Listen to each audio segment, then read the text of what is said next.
a tué Françoise Jouve, 66 ans, veuve, grosse fortune de l'immobilier, pas très sympa, elle m'a humiliée. Retrouvée défenestrée en bas de son hôtel particulier à Aix-en-Provence. Bah, c'est vrai, elle m'a humiliée. Mais oui, mais elle n'est pas la seule. Elle n'est pas la seule, vous aussi. Oh bon, attendez. Non, pas moi. On va déjà planter le décor. 7 suspects, 2 enquêteurs faisant le point de l'enquête et à vous, téléspectateurs, de trouver le coupable. C'est donc un nouveau concept d'émission co-signé Christophe de Chavannes, dimanche après-midi à partir de 15h sur France 3. Coucou, c'est Lévi. Ça va ? Ouais, bonjour Christophe de Chavannes. Très content de vous voir, parce que ça fait longtemps. Mais ça fait très longtemps. Ouais, on s'aime bien. Vous êtes pas mal encore. Ça fait plaisir. Non, ça fait plaisir ce que vous me dites aussi.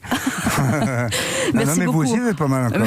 Merci beaucoup d'être en direct dans Culture Média. Oui, moi je vais en direct, moi. En chair. Ouais, et en os. Et en os. Un matin de réveillon de Noël, c'est parce que vous, on va dire la vérité, vous y tenez à ce nouveau programme. Vous y tenez énormément. Ah, je croyais que vous me disiez, vous êtes né un 24 décembre. Non, mais c'est le masque, je suis pardon. Fatigué aussi. Pardon. J'y tiens, ah oui, oh là là, c'est... Il y a un journaliste hier qui m'a posé la première question qu'on m'avait jamais posée, mais la vôtre est encore meilleure évidemment. C'était, est-ce que ce programme n'est pas le plus important de la dernière décennie pour vous ? Et la réponse est oui. C'était qui ? Vous pouvez exagérer non plus. Quoi ? Si. Ah ouais ? Ouais, je vous jure. Ah ouais ? Bah oui, pourquoi vous l'avez pas aimé ?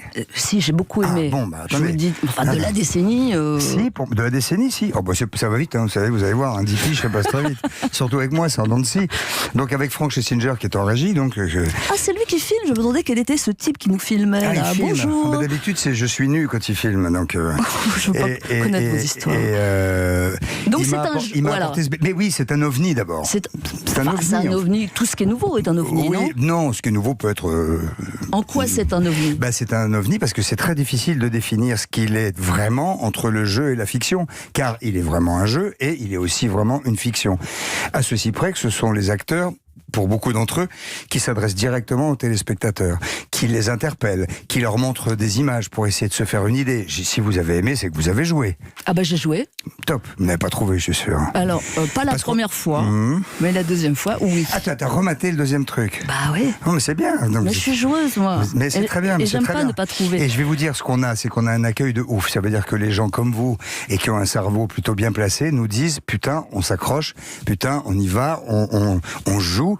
Et en fait, dans un polar, quand on lit un bon polar, on se fait embarquer sur plusieurs pistes. Et bien là, dans ce polar-là, dans cette fiction-là, on se fait aussi embarquer sur plusieurs pistes. Il faut bien regarder. Eh mais c'est le but. Ouais, non, il faut être très attentif. La télé, c'est quoi ? C'est un média passif. La radio, que vous faites admirablement bien, sans vous mouiller la compresse, est un média... un petit peu quand même. Oui, un peu quand même. Ouais. Oui, mais enfin bon... Vous êtes là, bon... Voilà, autant être sympa.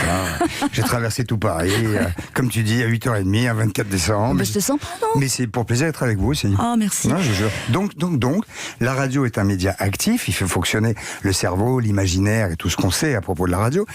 Et la télé, passif, c'est-à-dire on s'assoit, on bouffe des chips, puis on prend et on mange ce qu'il y a. Là, la télé devient active. Pour une fois, ça veut dire que vous avez raison, il faut rien louper, il faut gamberger, il faut réfléchir. Et si on a loupé un truc, on fait un petit truc sur francetv.fr et on peut revoir une séquence de l'émission qu'on a loupée. On peut peut-être revoir même une caméra de surveillance où on verra des extraits de ce qu'on a loupé et se remettre dans le bain pour savoir si finalement c'est X ou Y qui a tué. Caméra de surveillance, vous faites bien d'en parler parce qu'on a un extrait, on va écouter à quoi ça ressemble. À vous de trouver le coupable, ce sera dimanche 15h. 15h. Moi je dis 15h. C'est comme le Grand Prix de F1, il faut être là avant pour pas louper le départ. Mais oui. 15h, vous ne serez pas en retard sur France 3, extrait. Et c'est la juge Mansart qui instruit ce dossier. J'ai demandé la réquisition de toutes les images de vidéosurveillance du domicile de la victime pour pouvoir les étudier. Ce que vous devez savoir avant toute chose, c'est que l'hôtel particulier de Françoise Jouve est équipé de 2 caméras de surveillance. Emma a reçu les images de vidéosurveillance de la nuit du 17 au 18 janvier. Grâce à ces images, nous voyons arriver successivement tous les invités entre 20h05 et 20h30. Mais le plus intéressant, ce sont les images des invités lorsqu'ils s'en vont. Les premiers à partir sont les du Tilleul, à 23h47. Ensuite, on voit une 3e personne sortir du bâtiment. C'est Solange Dorval, à 0h32. D'ailleurs, elle ne nous avait pas dit être partie la première du dîner ? Oui. Donc soit elle s'est trompée, ça arrive. Soit elle nous a menti. Et dans ce cas-là, il faudra qu'on sache pourquoi. À vous de trouver le coupable. Donc là, vous voyez, ça c'était une caméra... J'ai oublié de demander, c'est qui ?